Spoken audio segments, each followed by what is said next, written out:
Hello and welcome to Connect MKE. I'm your host, Denise Calloway.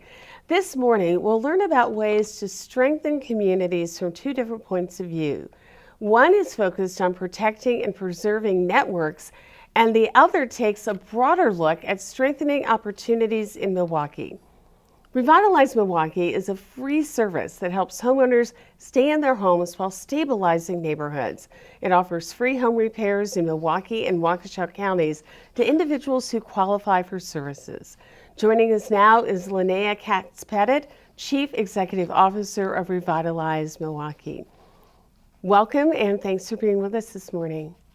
Thank you, Denise. It's a pleasure to be here. How did Revitalize Milwaukee get started?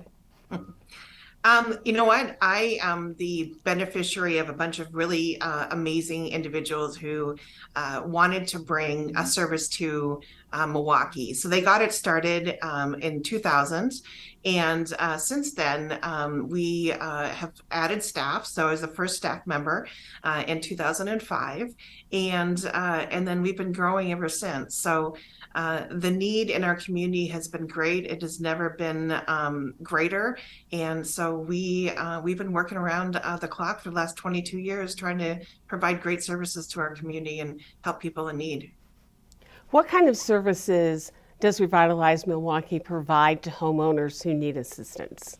Sure. So we originally started off doing a one-day activity. It was called Rebuilding Day, and that was based around a number of homes. We started off doing 4 a year, and then we added programs that were based on needs from the community. And so really going out there and looking at what the community was asking for and what they required was how we have built our programs and how we continue to build our programs. So it was emergency repairs. It was then what we call essential repairs, which were really geared around 0 to 30-day time frames of critical repairs. So things like hot water, heat, possibly staircases, doors, things like that. And then we added programs as needed. So we have a accessibility modification program. We also have chore services. We have lead. We have asthma remediation. We have all kinds of stuff that we do to connect people to the community's other resources as well. So we're very big on layering and trying to make sure that we can really help everyone stay in their home and do so with a really abundance of quality of life and also hope in their heart. How many homes and how many homeowners do you reach your impact in a given year? And who does the actual repair work that has to be done? Yeah, so we reach upwards of 800 people a year, and the homes vary because it depends on how many individuals, of course, are in a home. But we, on average, is about 400 houses that we actually reach every year. And so, at the end of the day, we are essentially a nonprofit construction company, and that does everything for free. So we hire subs just like any other big construction company, and they're licensed. We hire and focus on majority of BIPOC populations so that we can really help the community from many standpoints, not just from doing home repairs. So we have a team of 14 people on staff, and then we have about 25 to 40 contractors that we're working with at any given time. We also have a board of directors. We have about 800 volunteers and a whole community of sponsors. So we're really blessed. And those sponsors are really important because you don't charge folks for the repairs. How do you fund the program? Right. So that's a great question. So up until this year, we were 99.9% funded by private donations and foundations. So we essentially, the majority of our work is funded by individuals, corporations, and community foundations in our direct area. So we have recently been the beneficiaries of getting some larger focus grants from government for lead remediation, asthma, and then HUD. But it really supplements the work that we had already been doing and just allowed us to expand into larger capacity of delivery for services. As you said, you reach 400 different homes in any given year. That's a huge impact. Other than making the repairs and helping people stay in their homes, what other kind of impact does reaching that many homeowners and making those repairs have in our neighborhoods? You know, it's interesting because in this day and age, you think that we would be a little more empathetic and understanding about who we are and what we do. And one of the massive benefits is twofold for communities. Is one is that you think that everyone knows each other, right? You can go knock on each other. Like when you and I were growing up, go and get an egg, go and get a cup of sugar.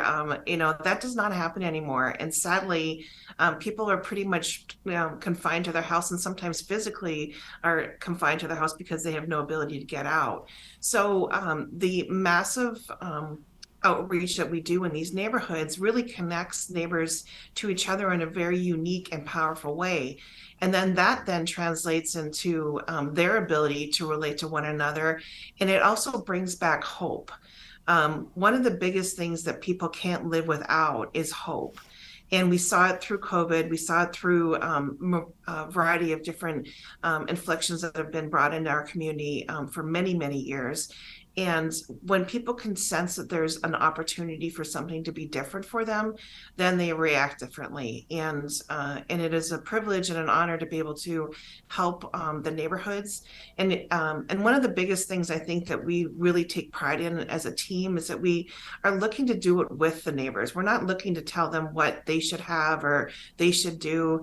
It is really about their homes and helping them support them and staying in their homes in the way and the manner that they wish to do so. And then I think that brings about a whole lot of trust and also resiliency. Our homeowners in Milwaukee are incredible people, and they deserve every opportunity to stay there. And I think there's a lot of misunderstandings, continuation of misunderstandings, and blatant racism that a lot of people make judgments about why someone either should or shouldn't be in their home or why they can't afford or can't afford. But an average homeowner that we serve has been in their home for 37 years, and their income is $14,400 a year, and they're paying their own taxes. So when we look at the bigger picture, like I said, the resiliency and understanding the stories of our homeowners that we actually serve is pretty powerful. And that's the other opportunity that I think has been a benefit to the community, is that we've been able to introduce people who maybe had judgments or misunderstandings, and educated individuals on how they can show up differently in their community. And I think they're richer because of it. The community's richer because of it. And I think there's some healing that's going on because of it as well. And if you can keep people in their homes safely, particularly people who've lived in their homes for decades, it would really seem like it could stabilize that community with homeowners, which is so important in some parts of our communities now, where we're seeing lots of corporations that are coming in and really absentee landlords who are purchasing homes. Yeah. The absentee landlord, and then also the out-of-state buyers has really been a problem. But I think the bigger problem is not understanding how we got here in the first place. And the homes are vacant, largely due to homeowners not being able to stay in their homes, and or understanding that someone maybe had fallen in their homes and had to be prematurely taken to a medical facility and spend the rest of their lives in the nursing care. The preventative work that we do and then we're trying to advocate for is so important, because these foreclosed homes had homeowners in them. And so we want to make sure that the people that are current homeowners stay in them, and understanding what the ramifications are. There's so many programs out there which very much are benefit to the community about homelessness and new home buyers. But could you imagine being in your home for 37 years and a house beside you forecloses, and then somebody moves in there and they get a $30,000 down payment assistance. They get assistance for rehab. They get, you name it. And you're just trying to, to live, and there's no benefits for you. So, we're the largest provider and the only provider free and emergency home repairs in southeastern Wisconsin. And we're really, really proud of that. We figured out a way to do it with our community, for the community, and elevate the contractors, our partners, our community, and then I think teach ethical practices around how to give back to your community and understanding your community in a better way than maybe others had understood going into it. So one of the programs that's a bit newer for you is the lead abatement program. Tell us a little bit about that, because that can make a huge difference in the quality of life for people who are living in that home, and has so many impacts beyond the repairs that are actually made to that home. Yeah, that's a big one. It's interesting because when I was originally asked to consider doing lead abatement work, I turned it down. And I turned it down because I didn't understand what ramifications and the interweavings of those ramifications had in our community. And when I learned more about the what lead does and how it poisons not only children, but the ramifications of then that transferring into their day-to-day lives and their opportunities, and the family cohesiveness of a mother trying to care for her daughter or son who's sick. It is beyond understandable. So I never had an idea of the enormity of lead poisoning that's still pervasive in our community. And so when we decided to partner with the city and the health department, we took a very close look at how could we make a big impact in this. And I'm grateful to have this opportunity so that we can really change the trajectory for many, many children in our community. And hopefully they will not be either exposed to, or their exposure will be very minimal as we work to abate a lot of homes in the next few years.